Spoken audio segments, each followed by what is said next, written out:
Good morning and thank you for keeping it NBS Television. You're watching NBS Breakfast Meeting, and this particular breakfast meeting speaks to what the opportunities are and what the challenges come with the big population that the world has braced itself with. That speaks about the 8 billion population that will be reached by the 15th of this very month. What does that speak to? What challenges does it come? But what opportunities does it serve? What does it mean to the stakeholders? And why is it very important for us to discuss that at this particular time? The celebrations will be on, but also, is it just about the celebration that the world has grown? Is it about the opportunities that it has come with? What exactly should be central to the discussion as the population continuously increases in the country, here in Uganda, but also worldwide? What is at stake for that? But what services ought to come with it at this particular time? We speak to the UNFPA country representative, Dr. Mary Otieno. Thank you very much, Doctor, for joining us this morning. Thank you for having me. Where we want to start the discussion from is what the mandate is. Before we go to the 8 billion population, what the mandate is for UNFPA. Thank you so much. UNFPA, which is the United Nations Population Fund, is a sexual and reproductive health agency within the UN. Our mission is to deliver a world where every pregnancy is wanted and that women are not just having children by chance, but by choice. And we deliver a world where every childbirth is safe so that every woman is able to go to the hospital and deliver her child using a skilled birth attendant. But we also want to ensure that every young person's potential is fulfilled. In a nutshell, that is what we do. But as an organization also, you hear that we are the population fund. So we address all population matters in the country, making sure that gender issues are mainstreamed and that human rights, it's at the core of everything that we do. In terms of population, we are the agency that supports governments to undertake population censuses. So in Uganda here, we have a population and household census next year, which will take place on the 24th and the 25th of August. And UNFPA will be working with the Bureau of Statistics and other stakeholders to ensure that we have a national population census to provide us with data that will be useful for planning, particularly as we move into the implementation of the parish development model. So in a nutshell, that is what we do. When you're speaking about the mandate and what you talk about, especially when you're talking about the health of individuals, we want to understand how does that relate with the population, but also where we pick from when you speak about the population growth for Uganda, even that of the census that Uganda is going to conduct next year. We want to know what does that come with to any nation. So we are here today because we are talking about the 8 billion day, which comes on the 15th of November. So the world will be experiencing the 8th billion population. We've been talking about 7 billions, now will be 8 billion. Uganda is also growing like many nations in the developing world, and we are growing at over 3% per annum. That means that we have a youthful population, very young in Uganda. More than 70% are below 30 years old. So that comes with opportunities in terms of possibilities of what we can do with this population. But it also comes with challenges if we do not invest in good policies that provides them with access to education, health, skills for the 21st century. So these are opportunities that we are seeing all over the world and saying that, look, even though the world population is growing, we are going to look at aging populations. In Europe, for instance, and other areas, populations are aging and they have to be catered for. In countries like Uganda, ours here, it's young with high fertility. So we are seeing an increase in population. So in all these different population groups, we want to see that people are having a quality of life. So we want to shift this discussion from just mere numbers. We don't want to talk about the numbers. Numbers are useful in terms of counting, but we want to talk about what kind of populations do we have in terms of quality. Are they healthy? Are they productive? Are they skilled? Are they poor or not? Are we lifting them out of poverty? So this is important for Uganda. Thank you very much. And for the challenges that it could come with as a big population, first we want to understand as a country in shaping up life for this kind of population and the future that it holds, being that much big, but also being youthful as it is. What would it mean for the stakeholders and the country? Challenges are challenges unless you turn them into opportunities. So we should always talk about opportunities. Challenges are there when we do not invest in this youthful population. If we are not giving them the right skills for the 21st century, they are unemployed. They are not transitioning to higher education. As we see in Uganda with the issue of adolescent pregnancy, many girls are missing out, and that also creates a cycle of poverty for their children and the future generations. So we want to invest first in their health, because if they are not healthy, they cannot even go to school. Are we providing access to health for young people? Is it adequate? So those are opportunities. They are challenges, but also opportunities. Are we providing them with the education that they ought to have? Are they transitioning from primary to secondary education and to tertiary education? Are they skilled? Are they employed? Or are they not? So these are questions that as a government and as stakeholders, we should ask ourselves, with this youthful population, with this large population, are we going to reap the economic benefits, which is known as the demographic dividend, if we continue the way we are continuing or not? And therefore, for me, it is opportunities. And I think the theme is really good in terms of infinite possibilities. We have infinite possibilities, but as governments and as other stakeholders, we must deliberately take action to invest into this population so that it's a just, a population. There's equity in the population. There is inclusiveness. People are living healthy and productive lives and contributing to the growth of the nation. Otherwise, we miss the point. How should nations reflect on that theme, a world of infinite possibilities, but also considering what you talked about the young girls, about 300,000 who are being left out of school due to the teenage pregnancies? Mm-hmm. Are these key for reflection as the world looks at the number of 8 billion, the opportunities and challenges it comes with? So if you look at the world today, and Uganda is among them, you see that issues of women and girls and their rights are being rolled backwards. If you look at young people and their issues too in terms of reproductive health and rights, they do not have access. They do not have, they cannot make decisions for themselves as young people in terms of what affects them. They cannot make decisions in terms of what they want to do with their lives, in terms of what they do with their sexuality. And this is affecting the productivity, and they are transitioning to higher education. And as a world, if you are saying that the largest population you have on earth is young people, we really need to think and ask ourselves, does the budget in the country reflect that? Is that where we are investing our resources? Because investing in human capital development, investing in this population, secures the future for the country.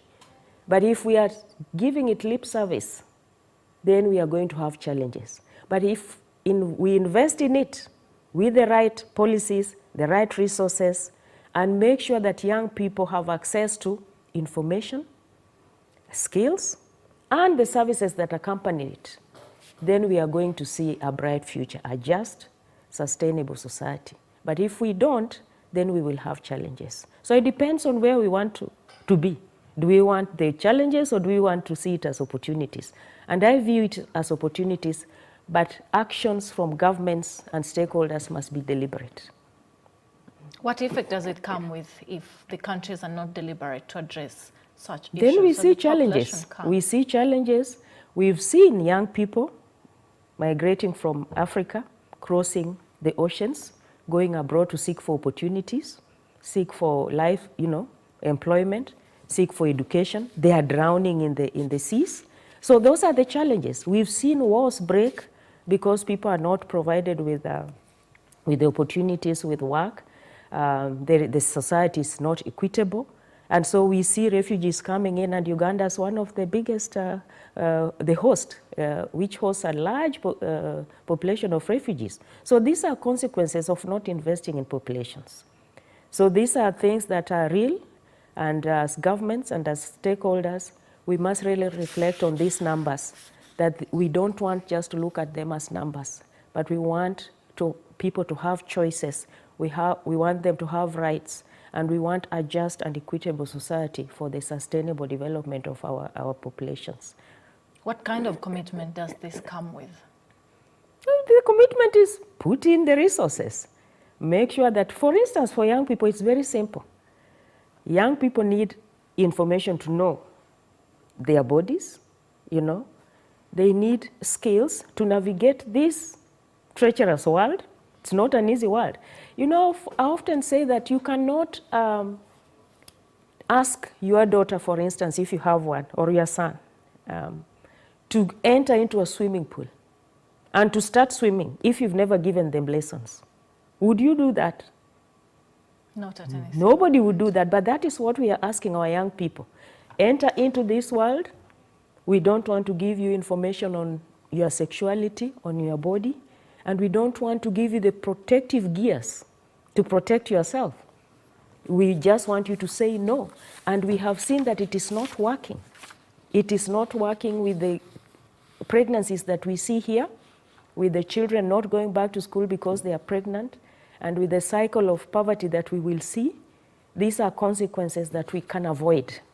And we can avoid by making sure that we give our young people the skills, information, and services that will make them become productive members of society. Uganda is aspiring to become an middle-income country. It's aspiring to remove 39% of its population out of poverty. And the majority of these people are women and young people. And so we must invest in these populations.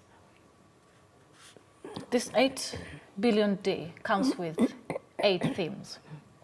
One of those themes speaks to sexual reproductive health. And we want to know, why are the different themes very key, or points of discussion, and what kind of themes are they? So we are going to have celebrate this 8 billion day, because if you look at the world today, people's health has improved. More and more people have water and sanitation. More and more people are educated. And we are looking at the Sustainable Development Goals, which all countries have signed to. Uganda, as a member state, has signed on to the Sustainable Development Goals. And because it is 8 billion, we have chosen 8 themes and 8 actions. So we are going to look at 8 SDGs. And if I could just read them, the first one will be looking at the SDG number 1 on poverty, which we talk about leaving no one behind.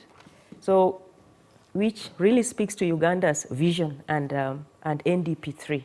So we will talk about the theme of poverty, and we will look at stakeholders to come and talk about these issues, the UN country teams, the government and other stakeholders, to tell us, have we moved out of poverty, or what can we do with these numbers as we grow in terms of lifting people out of poverty? For Uganda, we want to lift 39% out of poverty. So how are we going to do that? Our second theme is on goal number 3, which is health and well-being, but we want to focus on sexual and reproductive health as a priority, because for UNFPA, life begins with a mother and a child. And we are about sexual and reproductive health. So instead of looking at health in its totality, we want to look at sexual and reproductive health. So that is our second theme. The third theme will be on quality education. I've talked a lot about education. And so we'll be looking at addressing disparities in education, whether we have technology and skills for this 21st century. And so we will look at that as another SDG. The fourth one is SDG number 5 on gender equality, and again I talked about women and the rollback in their rights. We see that globally and everywhere, so we'll be talking about goal number 5 as a theme. Then the other one is on decent work and employment, which is SDG number 8 on economic growth. And the sixth one, which actually Uganda is sending a large delegation to Egypt on COP, on climate action. So it will be on climate action and how it is affecting the population. And I think you'll agree with me that the populations that bear the brunt the most in terms of climate action and climate change is women and young people. So that is another thing that we are going to look at. Then the seventh one is we will be looking at the SDG number 16 on peace, justice, and accountable institutions.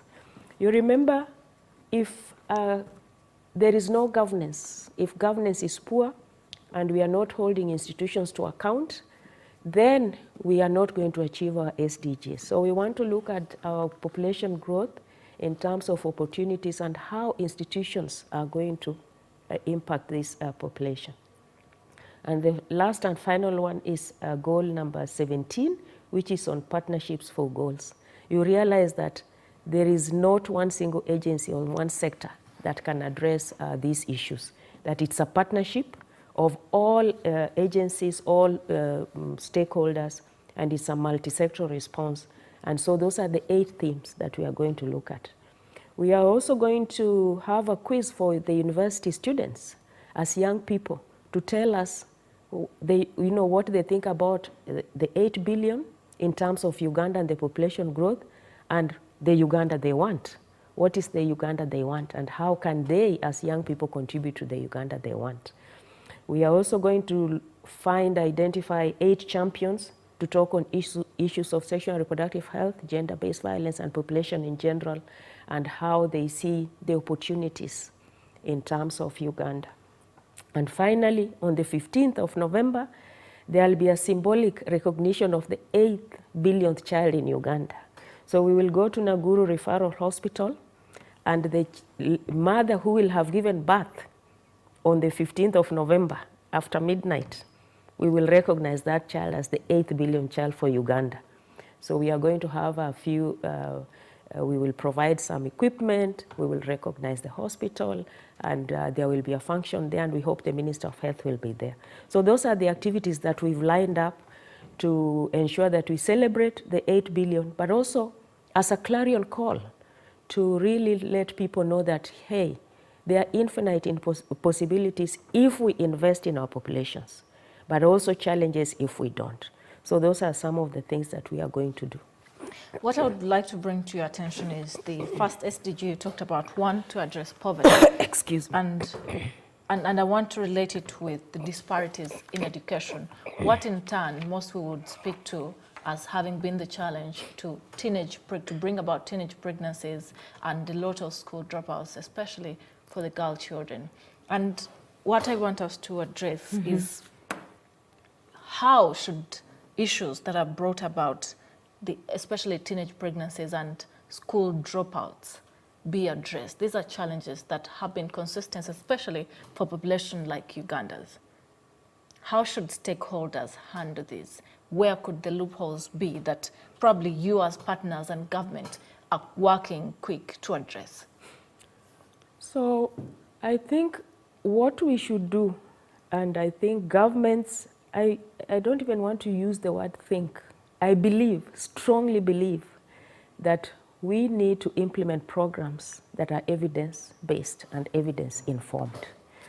And we know globally, this has worked everywhere in the world, that young people, when given the right information and equipped with the right skills to protect themselves from pregnancy, from STIs, and from HIV, and given life skills to navigate, to communicate, to avoid conflict, we call it sexuality education. It's not about sex. It's about the young person understanding their body as they grow, the biology of their body and the changes that they're experiencing, and the experimentation they are trying. They are experimenting with what they are feeling. As human beings, it's a natural phenomenon that if we provide them with the right information of what's going on and let them know how to protect themselves, and then link that with access to services, should they wish the services, that young people do not get pregnant. That is a fact. Studies were done a few years ago by the UN and it's in the UNESCO guidelines, which is from all the UN agencies. And we found that young people who are given the right information delayed sexual debut. They abstained from sex because they understood the consequences, and they went further to secondary education as opposed to those who were not given. And so we have to do that. We have the guidelines on sexuality education, and we need to implement it. And Uganda is a signatory to the East African sexuality education. It's a commitment that the East African community made on comprehensive sexuality education. And it addresses so many other issues on child marriage, on gender-based violence, and Uganda is a signatory. All we need is to implement that. And if we implement it fully and train our teachers not to have their own biases, we all have our own biases and our own values, but we don't have to bring this to young people because we see the consequences of our own biases and our own values that is playing out in the catastrophe that we are seeing in Uganda.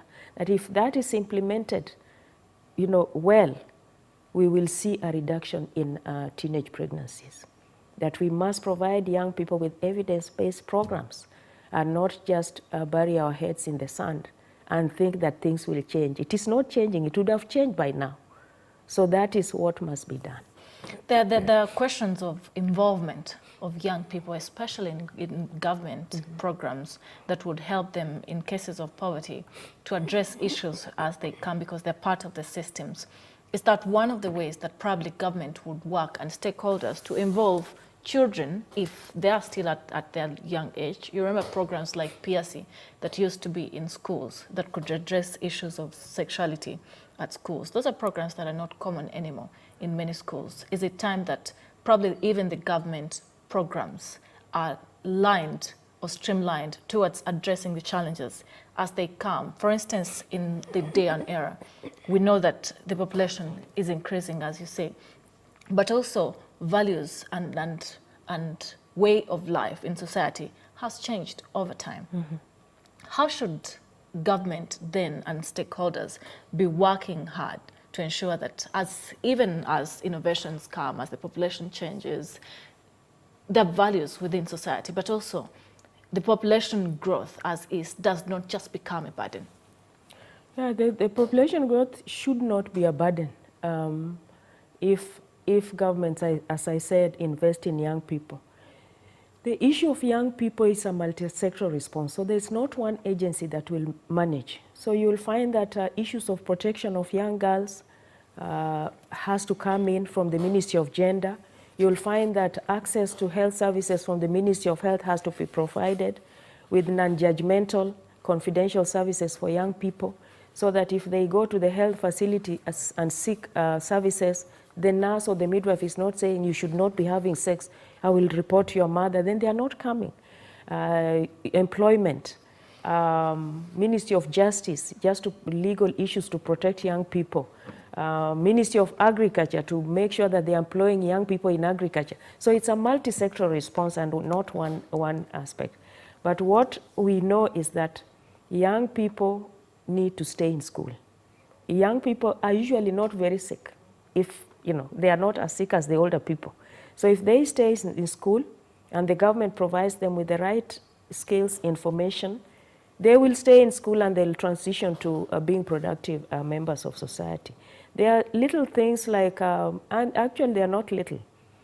Menstrual health, for instance, and issues of hygiene pads for young girls. Young girls miss school, sometimes at least a week per month of school because these are not provided. These are things that the government can provide. Most governments are providing. Those ones will make young girls stay in school.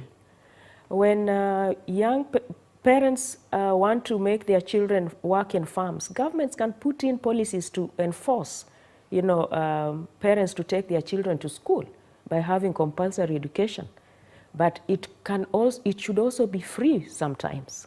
Some parents or have bursaries. In many countries, and I believe even here, there are cash transfers that are given to families to support their children to go to school. So there are a number of things that can be done. For UNFPA, our mandate is really to make sure that they have the right skills, they have the information, and they can access services so that they stay in school. So we promote that. Other agencies can support, the other sectors that also feed into young people's development. So it's a multi-sectoral response, but governments really just have to make deliberate action and invest in their, this is their best human resource. This is their best resource, better than gold, better than oil. It's the human resource. So they really have to invest in them. But it requires good policies. It requires that investment is done financially, and it requires that laws and policies are not discriminating or excluding them from thriving. So these are things that are known, but just not implemented. So all I can ask is that as we move into this 8 billion a day, and as governments, as our populations grow, that we re-examine our policies. Are they working for us? And if they are not, what else can we do better? What can we learn from other countries that have succeeded? Because we don't have to reinvent the wheel.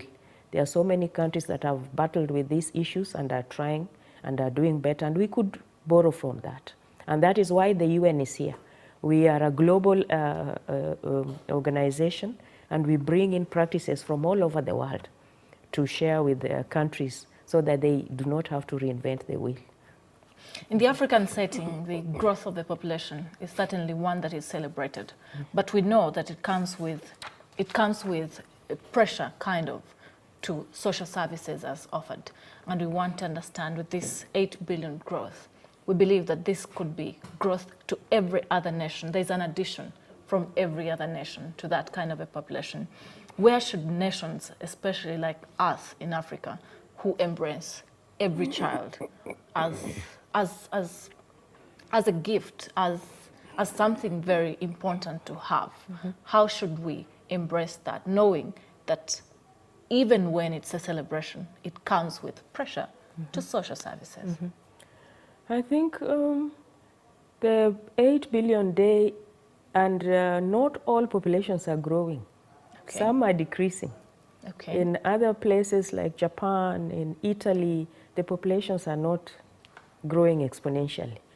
Populations, and even like ours, once we reach a replacement level, which is 2 children per family, that is known as the technically a replacement level.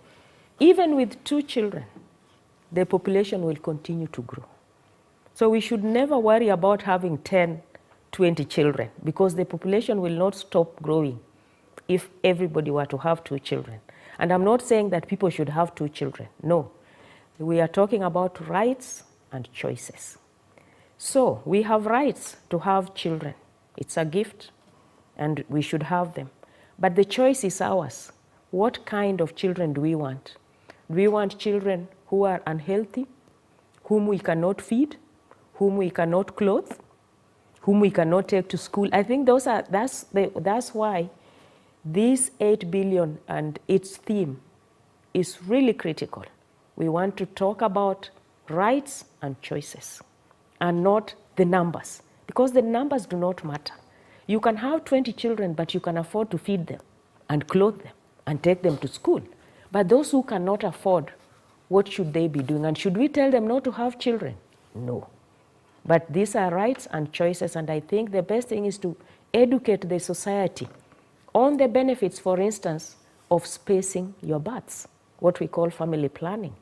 If you space your births, the mother and the child both thrive, because as a mother, you give yourself time to heal before you get the next one. And as a child, it's also thriving and growing and healthier, instead of having them too quickly, and then they become sickly and some are dying.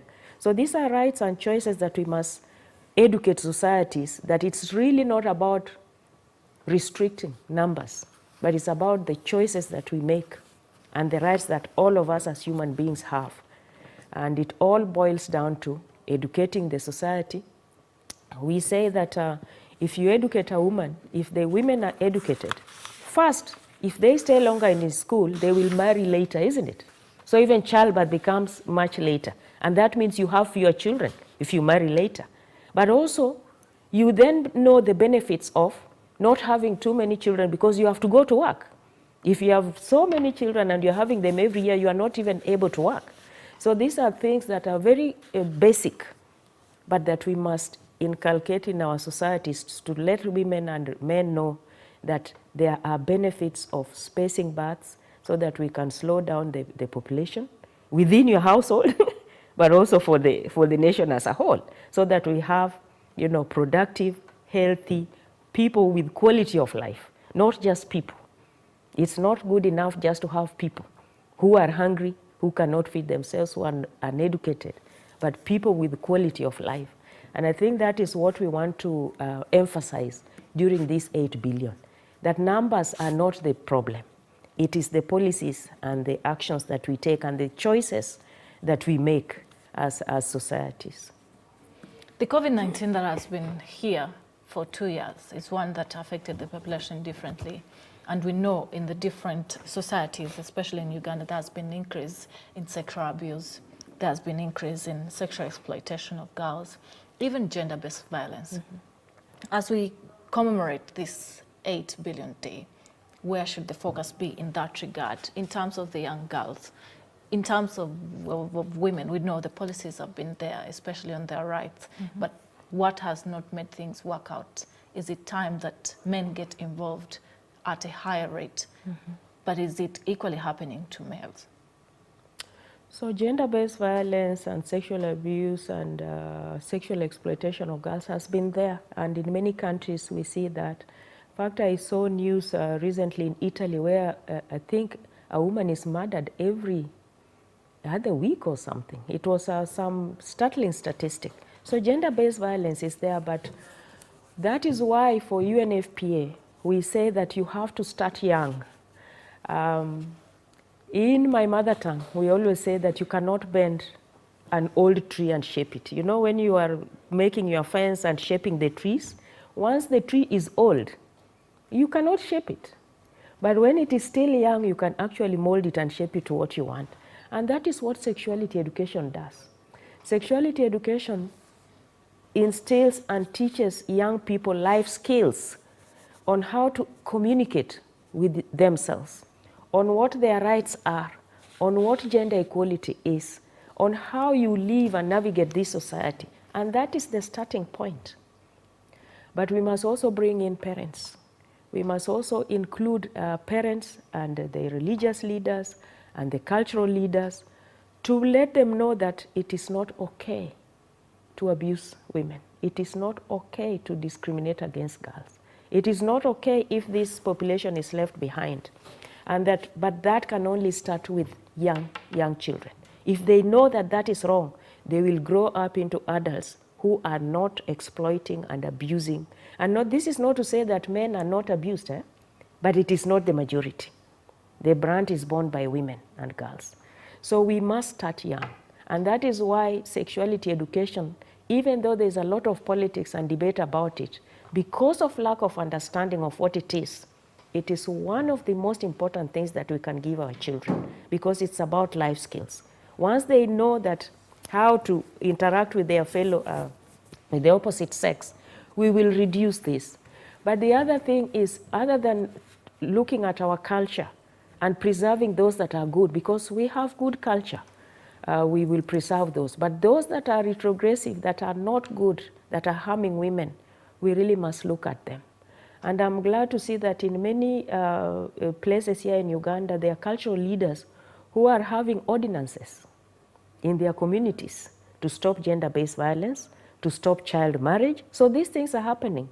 We also have parliamentarians who are supporting, and we are working with them to make sure that laws are there and are enforced to take action on people who abuse young women or exploit young girls. So it's a number of things. There's the legal aspect, there's the cultural aspect, but there's also education for our youth in terms of life skills.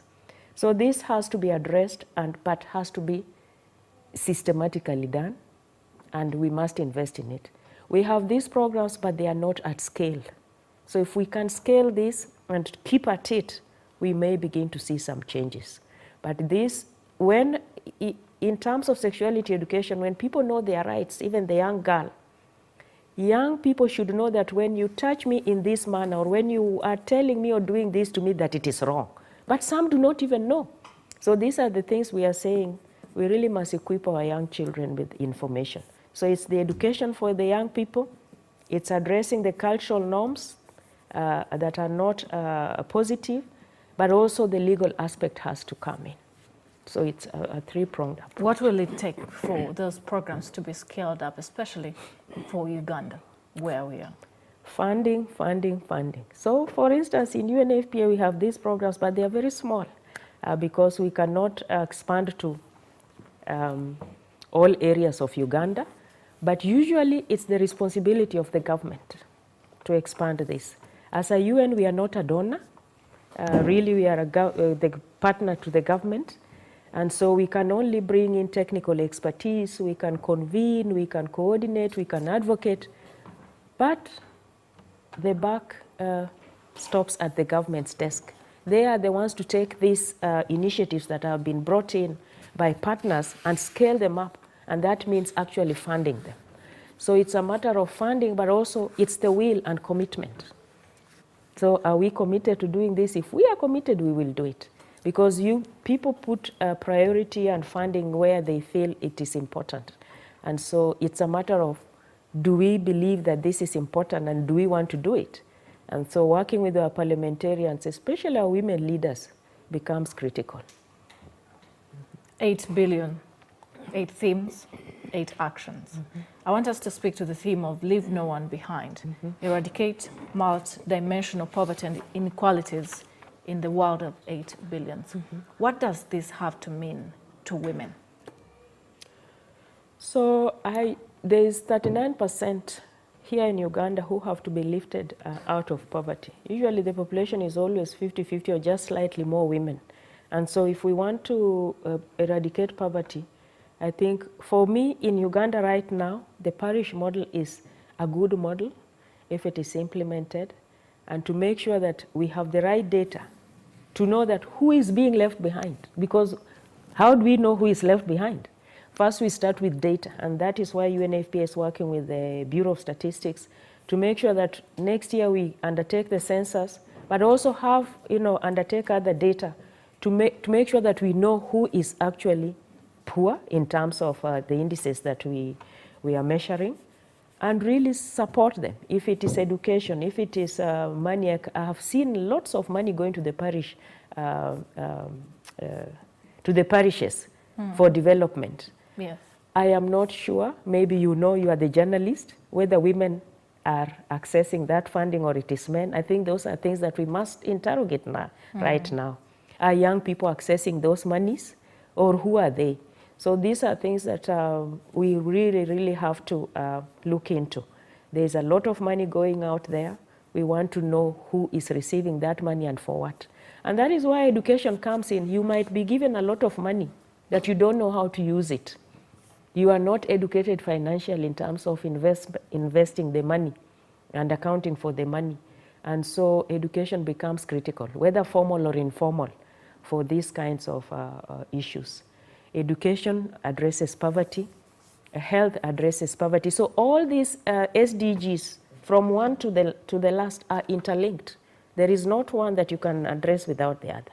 You cannot address poverty without addressing education, without addressing economic SDG number 7, gender equality. They are all interlinked. That is why the SDGs is a beautiful thing in terms of government's implementation and measuring whether they are succeeding or not. This 15th November 8 billion equally reflects with the population census for Uganda that will be conducted next year.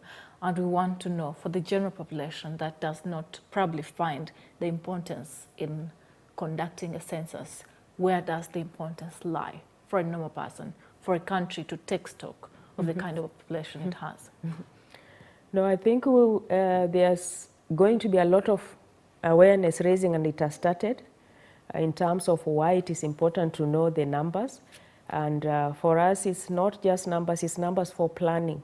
You cannot plan if you do not know how many people you are planning for. For instance, if you are going to have visitors and you don't know how many visitors you are going to have, you will not know how many how much food to buy, how many plates to buy. So it's the same thinking, is that once we know the numbers and we know where they are, in terms of, it's never just numbers, also infrastructure.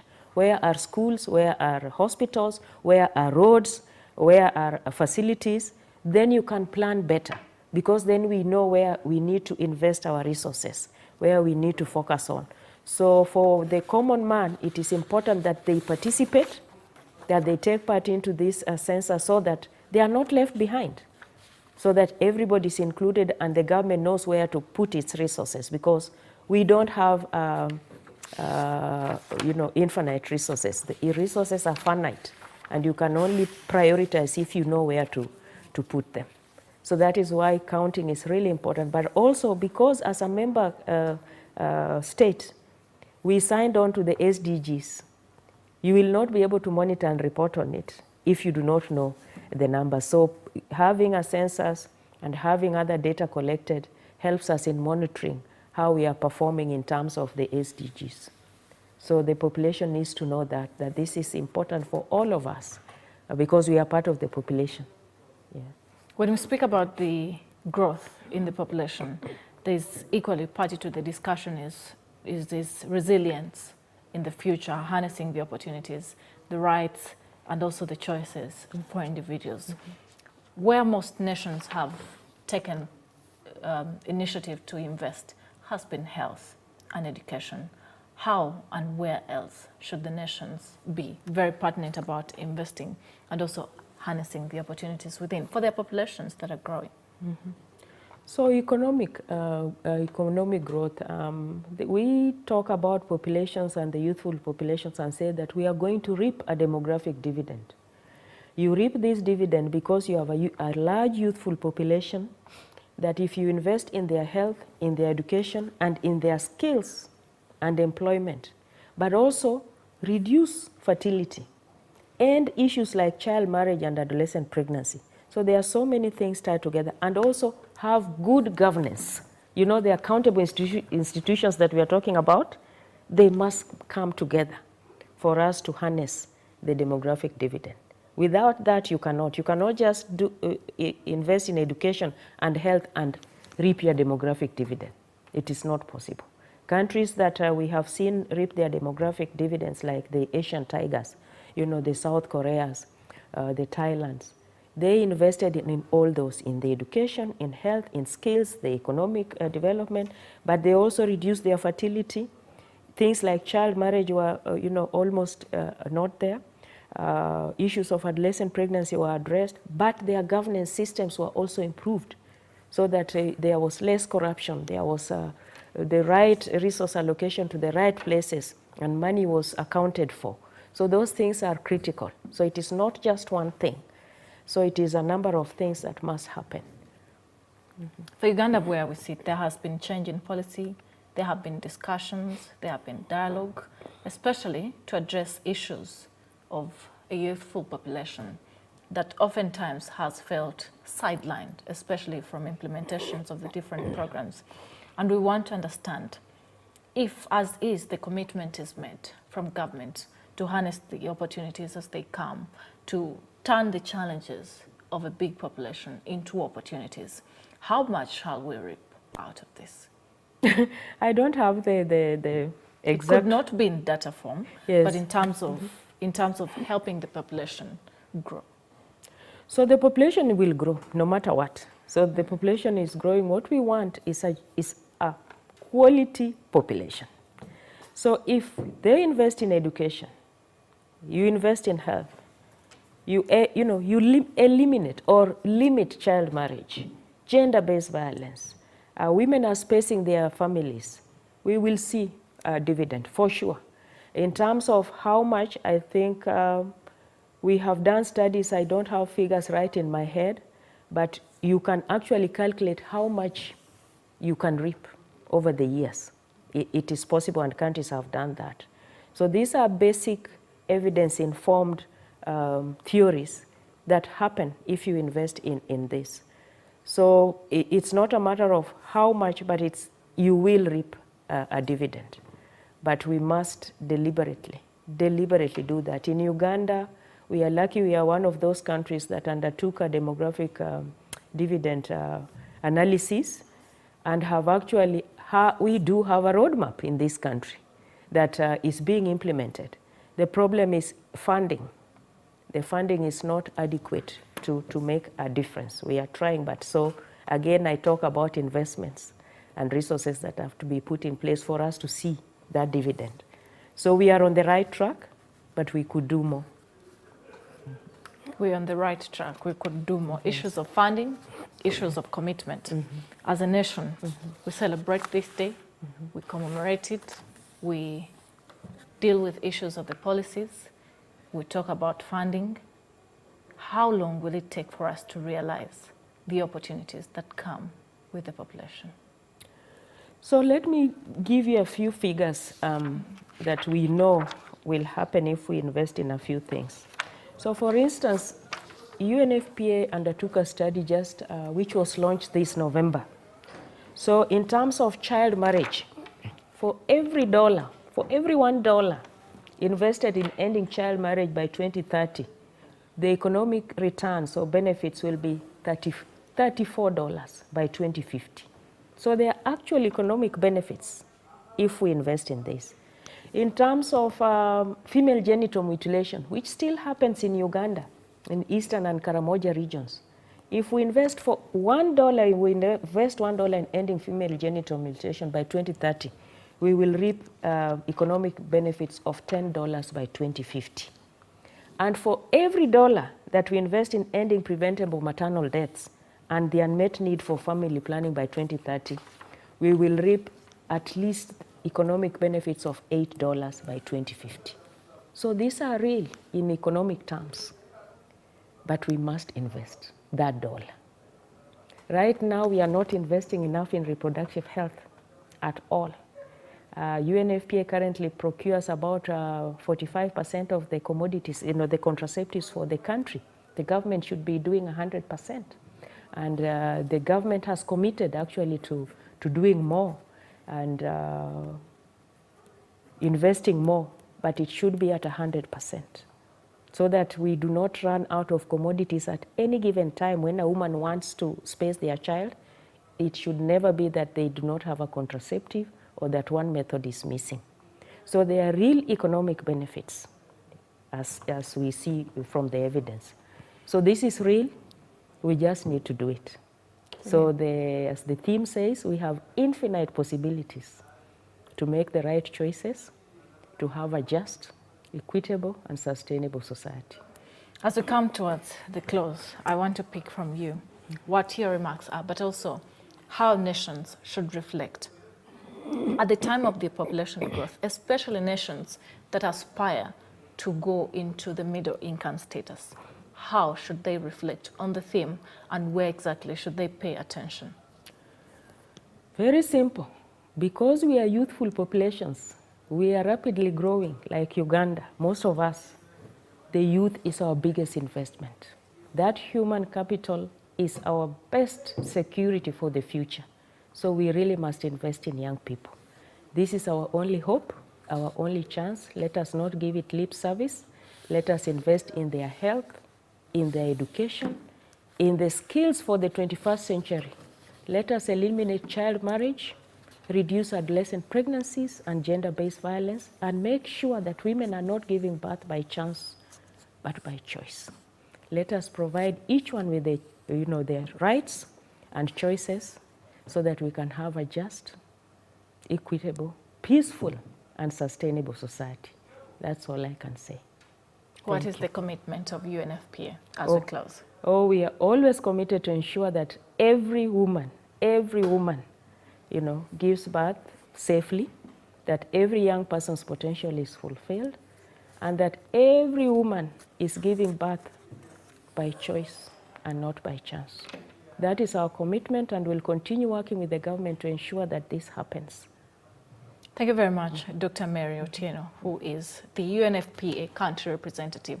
And we look forward to what kind of policies come out of that discussion, what it brings to the nation, whether it is one that the country will have paid that much attention to. In that brings us the close. But as we close or we end the program, key issues to reflect on is what kind of policies are coming out of this, what the population growth to 8 billion means to every other individual, but also to government, ones that are given a mandate to look after a population with the different resources as they come. For Uganda, it will be a question of how much time it takes for a population to earn out of the much that it gives to a government.